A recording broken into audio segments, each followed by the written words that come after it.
Hello all, welcome to the video lecture series of integrated circuits, and this is lecture number 7. So today we will start with the inverting amplifier configuration.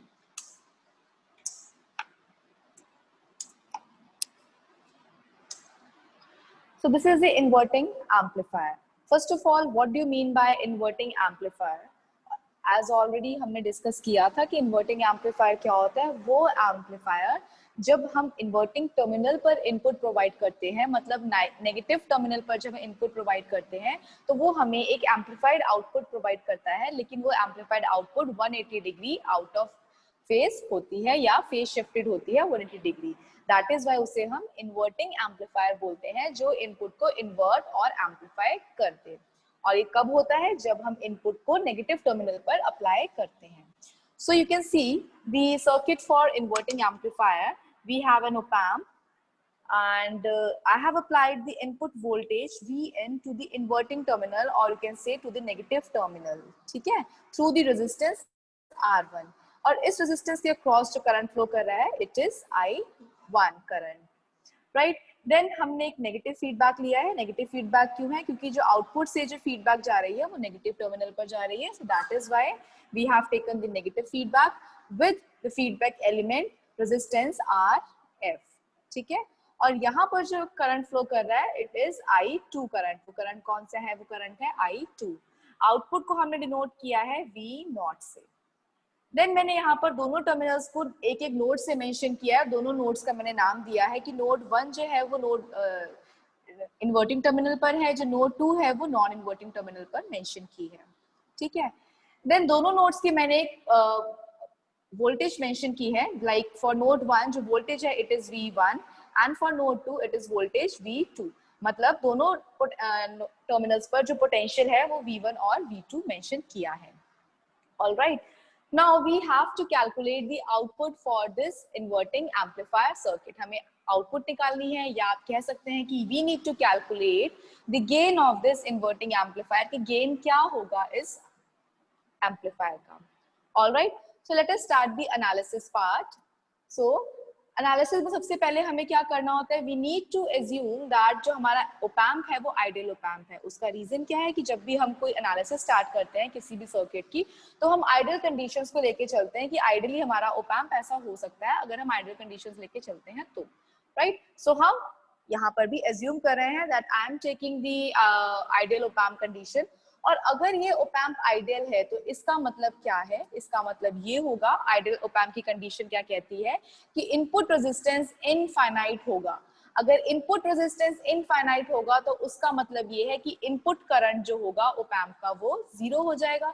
So that is why I have mention कि Rin अगर infinite है तो input current will be 0। Input current 0 होने का मतलब क्या है कि जो करंट आपके नॉन इन्वर्टिंग टर्मिनल पे या इन्वर्टिंग टर्मिनल में फ्लो कर रहा था वो करंट 0 हो गया। तो क्योंकि हमारा नॉन इन्वर्टिंग टर्मिनल ग्राउंडेड था तो मैंने वहां पर कोई करंट की वैल्यू मेंशन नहीं की है, क्योंकि ऑब्वियसली वहां पर ऑलरेडी करंट 0 हो गया है। बट यहाँ पर करंट मैंने 0 मेंशन कर दिया है। क्यों? क्योंकि अकॉर्डिंग टू दिस कंडीशन कि इनपुट रेजिस्टेंस हाई है तो इनपुट करंट 0 होगा। तो वो करंट मैंने 0 मेंशन कर दिया है कि मान लो अगर वो करंट I3 था तो वो करंट अब 0 हो गया है, because op-amp is an ideal op-amp, right? So next, now I need to calculate the gain of this inverting amplifier। अब मैं इस एम्पलीफायर का गेन कैलकुलेट करूंगी, ठीक है। सो हम स्टार्ट करते हैं इसका गेन कैलकुलेट करना। तो सबसे पहला स्टेप क्या होगा हमारा कैलकुलेट करने के लिए? जो नोड 1 आपको मेंशन है, इस नोड पे हम KCL लगाएंगे, हम किरचॉफ करंट लॉ अप्लाई करेंगे। So according to Kirchhoff current law, all the incoming current is equal to all the outgoing current। सो अगर इस नोड पर देखा जाए तो इनकमिंग करंट क्या है? Incoming current is I1 and outgoing current क्या है? I2 and I3। ये दो करंट है। सो मेरे पास जो इक्वेशन आती है it is I1 is equal to I2 plus I3। But already मुझे पता है कि इनपुट रेजिस्टेंस बहुत ज्यादा हाई है क्योंकि ओपैम्प आइडियल है, तो input current to the opamp is 0। तो जो ओपैम्प का इनपुट करंट 0 है तो मतलब I3 तो मेरा 0 हो गया। तो that means this I3 is equal to 0। So final equation क्या रह जाएगी? Final equation will be I1 is equal to I2।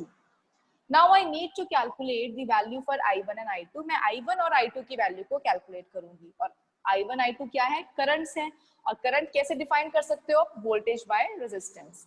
तो अब हम I1 की वैल्यू देखते हैं। नाउ I1 की वैल्यू अगर आप ध्यान से देखें तो I1 हमारा इस नोड से लेके इस नोड के बीच में फ्लो कर रहा है। सो I1 के बीच के लिए पोटेंशियल क्या है, इट इज Vin माइनस इस पॉइंट का पोटेंशियल क्या है, V1। इस पॉइंट का पोटेंशियल हमने क्या लिया है, V1। सो I1 क्या होगा, Vin minus V1 upon resistance R1। सो मैंने यहाँ I1 मेंशन कर दिया। सिमिलरली I2 देखते हैं। I2 कहाँ से कहाँ तक है, यहाँ से लेके नोड 1 से लेके आउटपुट नोड तक I2 फ्लो कर रहा है।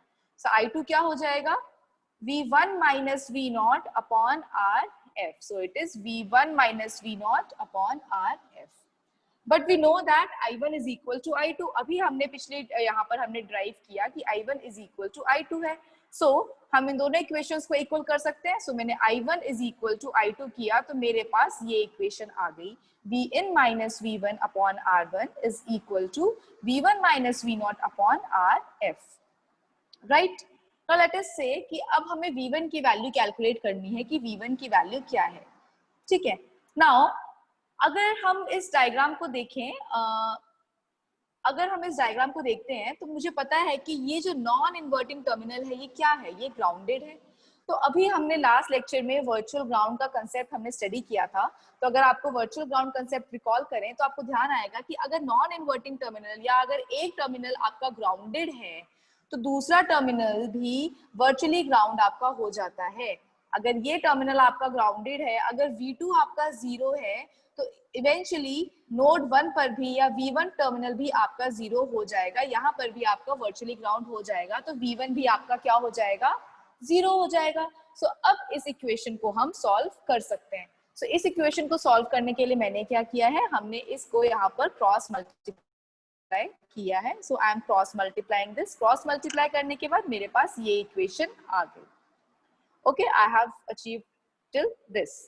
देन यहाँ से मैंने आप लोगों को जो कंसेप्ट एक्सप्लेन किया कि वर्चुअल ग्राउंड कंसेप्ट के अकॉर्डिंग अगर हमारा V2 0 है तो हमारा V1 भी 0 होगा। तो अगर V1 0 है तो V1 को अगर मैं इस इक्वेशन में पुट करूंगी तो मेरे पास ये इक्वेशन रह जाएगी। राइट? मुझे क्या निकालना था, मुझे या तो आउटपुट वोल्टेज या गेन निकालना है। गेन क्या होता है, gain is the ratio of output by input. So finally जब मैंने इसे सिंप्लीफाई किया तो मेरे पास जो गेन की वैल्यू है वो क्या आ गई, V0 by Vn is equal to minus RF by R1। और अगर हमें V0 की टर्म्स में निकालना है, अगर आउटपुट वोल्टेज की टर्म्स में निकालना है तो आप क्या लिख सकते हो कि V0 is equal to minus of feedback resistance RF by input resistance R1 into Vn, input voltage Vn. So this will be your output voltage।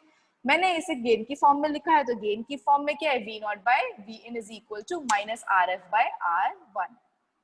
So basically हमारा गेन क्या है, ये minus RF by R1 जो है ये हमारा gain है।